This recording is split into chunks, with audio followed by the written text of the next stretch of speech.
What's going on, guys? My name is Jeffrey. Welcome back to Progressions, and today we're reacting to Decoding Taylor Swift's "Look What You Made Me Do" music video. So I got a lot of comments to react to something like this, or even just watch it. And I was like, you know, might as well react to it because I'm sure a lot of people would like to see me react to it. Apparently, there's like so many Easter eggs. A lot of you guys were saying in the comments that there's Easter eggs. Not even like a lot of you even been all fine. So yeah, that's actually really cool. That's the projection of that is like actually insane. That's really cool. She did that. Like I always like, because you always like want to go back and watch and see if you like noticed Easter eggs. So yeah, if you're new to the channel, you should definitely subscribe button, click the like button.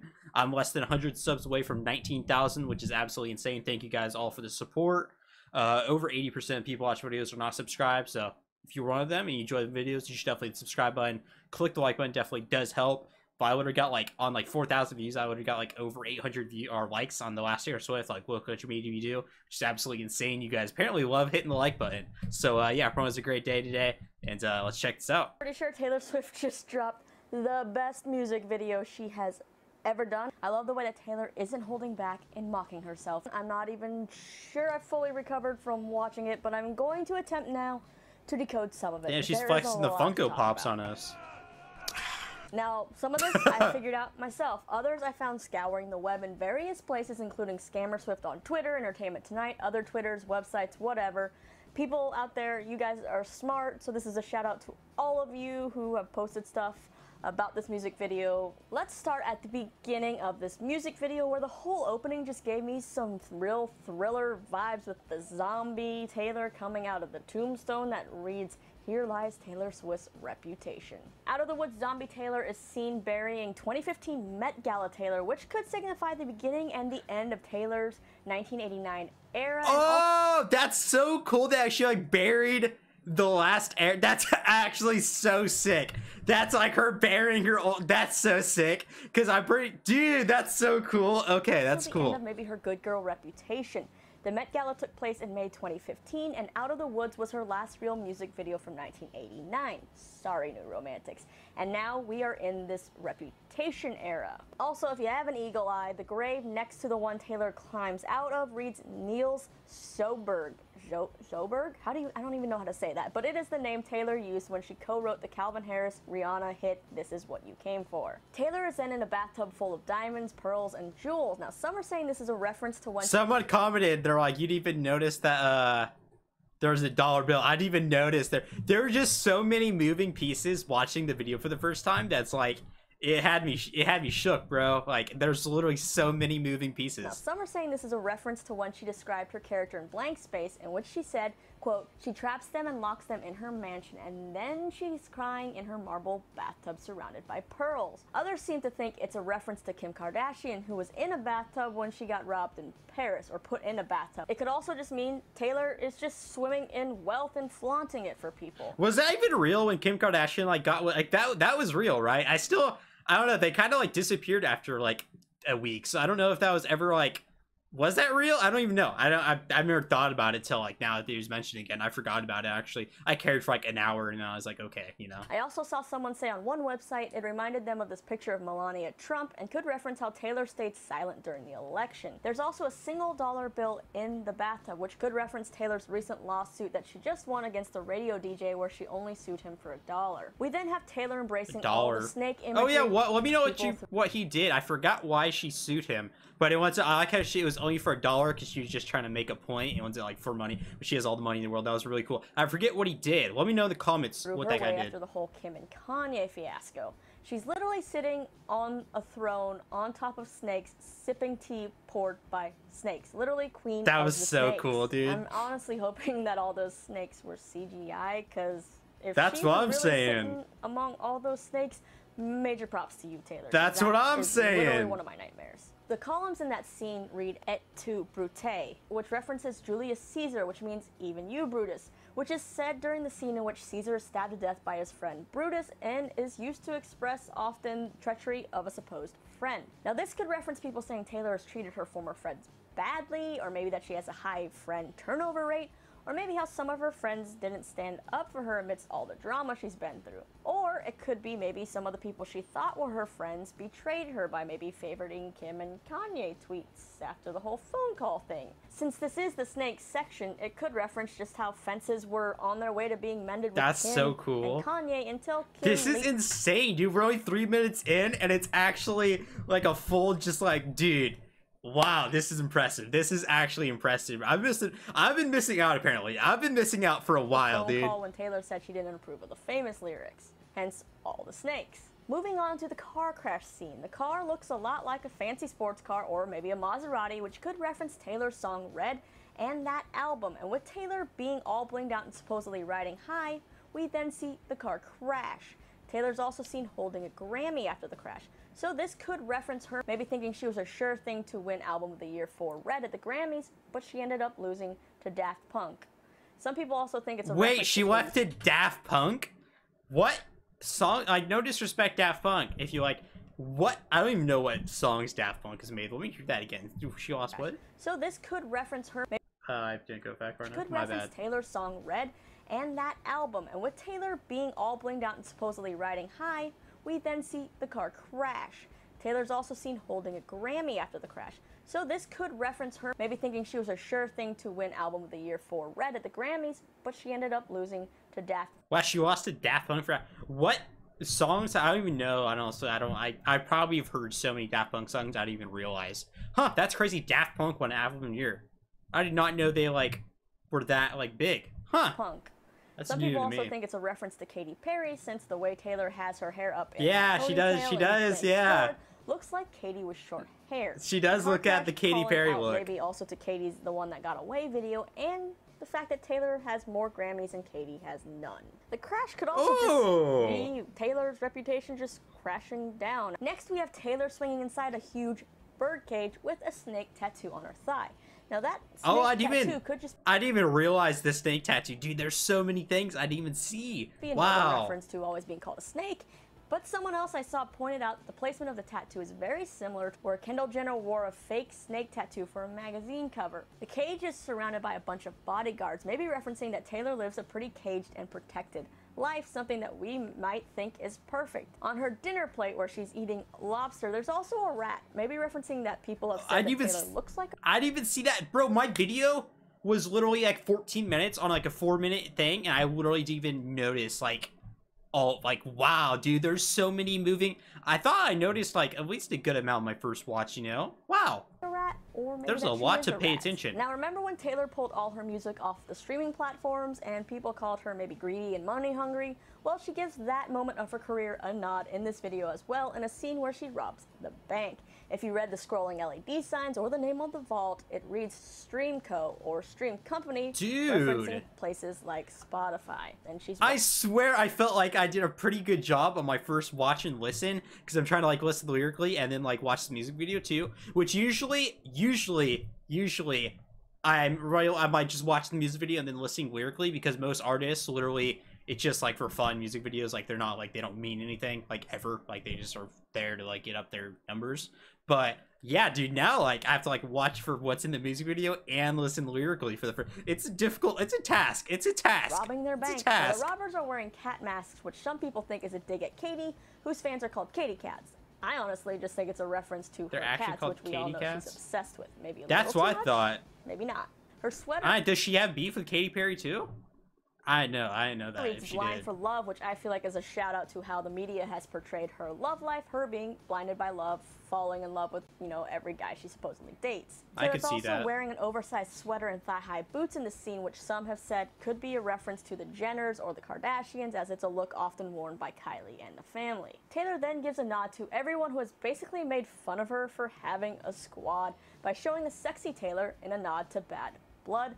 Basically, manufacturing new squad members, essentially creating a cult in a way, trying to say how women should look or act or whatever. And she actually looks really plastic in this scene, like a Barbie. Maybe plastic, shout out to Mean Girls? You're plastic. Cold, shiny, hard plastic. We then see Taylor in a room that gives off blank space vibes, flanked by 8 men wearing their I Heart TS shirts, which are a shout out to the shirt Tom Hiddleston wore during their 4th of July party. There's also 8 men, which are references to her 8 famous exes: Joe Jonas, Taylor Lautner, John Mayer, Jake Gyllenhaal, Connor Kennedy, Harry Styles, Calvin Harris, and Tom Hiddleston. When Taylor enters the room, we see Todrick Hall with a clipboard, then the guys on phones popping up behind her. And the Scammer Swift Twitter thinks that this, plus the way that Taylor is in formation with the guys, reference to people who say that she uses men for success and all her relationships have been PR stunts. That is so insane that there is this much to it. That's so impressive. That's so, bro, we're only halfway in still. This is insane. Wow. Wow. Props to her, dude. That is crazy. That is absolutely, this is insane. Wow, props to her. When the scene comes back, we also see her dancing, and she's actually not half bad at it in this scene.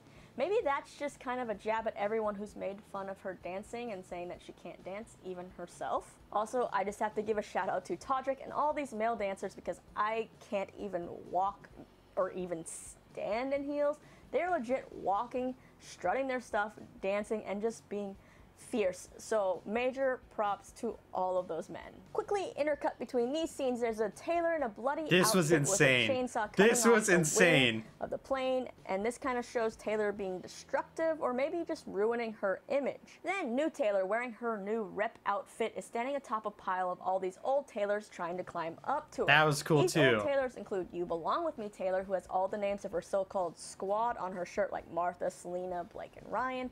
There's We Are Never Ever Getting Back Together Pajama Taylor, Sparkly Dress with the 13 on the Hand Taylor, Circus Taylor from the Red Tour, Billboard Awards Taylor, ACM Awards Taylor, and many, many, many, many, many more. Now, You Belong With Me Taylor even gets kicked in the face by the boots that Taylor wore on the cover of Vogue. Like, the amount of detail in this scene is incredible. Now, new Taylor standing on this pile with all these old Taylors trying to crawl up to her on the top kind of represents this new Taylor pushing all these old Taylors aside. It could also mean that Taylor never knows who she really is. Maybe she's having some kind of identity crisis. This is so cool. Shown this is many amazing. faces throughout her career, but she might be perceived as doing whatever she can to So get on top. I did get this right though. Like, had the old Taylors like trying to like crawl up to her. Like, I did get that right at least, because I know the only reason I figured that was because I saw the one Taylor, the You Belong With Me, like, love story. I think that's love story Taylor. I recognize that one. Or to even just keep topping herself. Now, Cheetah Walking Taylor can be seen walking away from a store branded with TS, which blows up, referencing Taylor maybe ruining her brand with all this drama she's had, or the things that she's done. One scene now I'm still confused by is this whole biker scene and her, you know, lifting up the motorcycle. That was crazy. That was crazy. That was crazy. Call out to, let me know. Taylor is then seen spray painting that pretty plane with Reputation, and then we end with my favorite scene, and I think the scene everybody's been talking about. All the old Taylors coming face to face with the new Taylors, and Taylor basically that is referencing so crazy. all the things that have been said about her, all the things she's been made fun of. I wonder how long it took them to like make this music video, dude. That was like, bro, it's like a month, dude. That's crazy. Everything that's basically fueled everything that's become her reputation. We see 14 Taylors plus the bloody Taylor on the plane wing, making 15.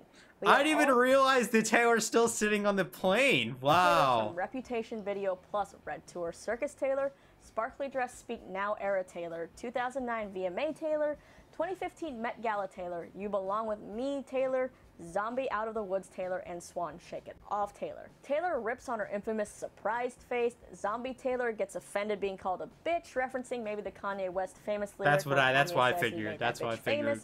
Or the notions that Taylor is just a bitch. Circus Taylor calls Speak Now Taylor out for being fake and how she can't always be nice all the time, taking a jab at Taylor always being portrayed as the sweet, innocent pop star who can't do anything wrong. Biker Taylor calls out that Taylor for playing the victim again, which references all the times people have said Taylor's played the victim in all the drama and feuds she's See, had. I did like, I actually know more about Taylor than I think I literally, the funny thing is, as someone I literally have never, like, I've heard maybe like 3 songs, like, you know, like her biggest songs.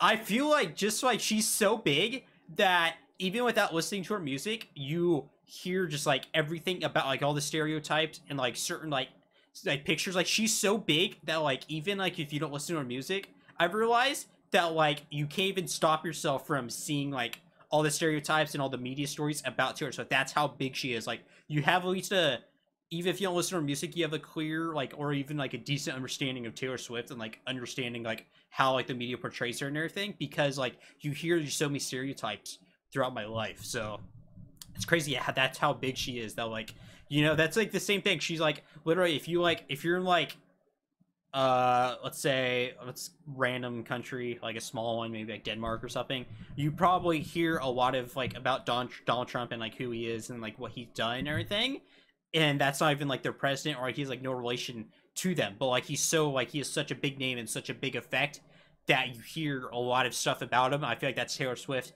Is like you hear so much about her, even if you don't follow her, or if she has like no effect. Like, it's still, maybe that was a bad comparison, but, you know, is still, yeah. But that's like my base. Receipts of everything, filming it on her phone, which could reference Katy Perry's Swish lyrics, in which she sings "Karma's Not a Liar." Does she have beef with Katy Perry? What? I've never heard about this. To be about Taylor, but I'm guessing that isn't There's really beef what this is between them? about, because I'm pretty sure Taylor probably wrote this song before Swish Swish even came out. So it is more likely a reference to the whole Kim posting the Taylor and Kanye phone call. Let me know. So he keeps, he's like, the past 2 weeks, Kanye keeps tweeting that he's gonna, like, he needs her help and everything. What do you guys think about? What do you think? Like, do you think she should just like keep ignoring him? Like, I don't know. Like, I'm not like too, like, I haven't got deep into like there. He's very, he needs help. I don't know. I don't know like the answer to Kanye, but he keeps tweeting at her like recently, past week and 2 weeks, how he's sorry, and, well, I don't know if he said sorry, but he, you know, he needs her help, and he needs, literally, yeah, he has, like, literally, he keeps trying to get Drake, he keeps getting Drake to try to, like, come help and everything, which Drake, I don't know if you guys know about, dude, Kanye West is the biggest backstabber I've ever, now hearing what he did to Taylor Swift, and then what he did to Drake. If you guys don't know what he did to Drake, he literally, the backstory between him and Drake is that he literally, he said he was going to help Drake with his new album, Scorpion. Drake went out. He said, you know, he's like, here's this beat. You can have this beat for this song. And Drake's like, dope. And then Drake helped him with his new album. And then literally that beat he said he could have, he literally dropped a song with that beat and then exposed to Pusha T, who made that diss track on Drake, that Drake had a kid, and that's how Pusha T knew he had a kid.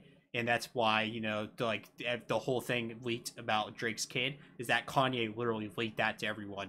So it's like, he backstabbed Drake in like the craziest way like ever. I don't know if anyone knew, like, I'm sure a lot of you guys knew that, but he is literally such a backstabber. Snapchat, aka bringing out the receipts, and then Taylor is heard saying, "I'm gonna edit this later," referring to the fact that only part of the phone call was put out, and some people think that Kim could have edited the phone call. VMA Taylor then says, "I would very much like to be excluded from this narrative," which is how Taylor signed off her response to the whole Kim-Kanye phone call drama on Twitter. All the Taylors then tell her to shut up, implying basically everyone is tired of hearing about all the Taylor drama and her talking about it, and everyone talking about it in general. Phew, okay, that was exhausting. Okay, so those are a mix of the things that I picked up on, mixed with all the things I found you guys talking about on Twitter and the interwebs. Did I miss something? Did I miss?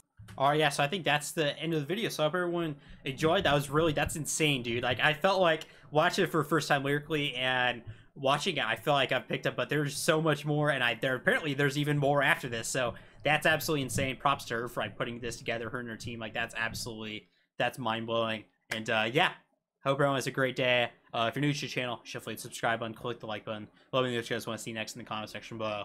Yeah, I'll see you on the next one.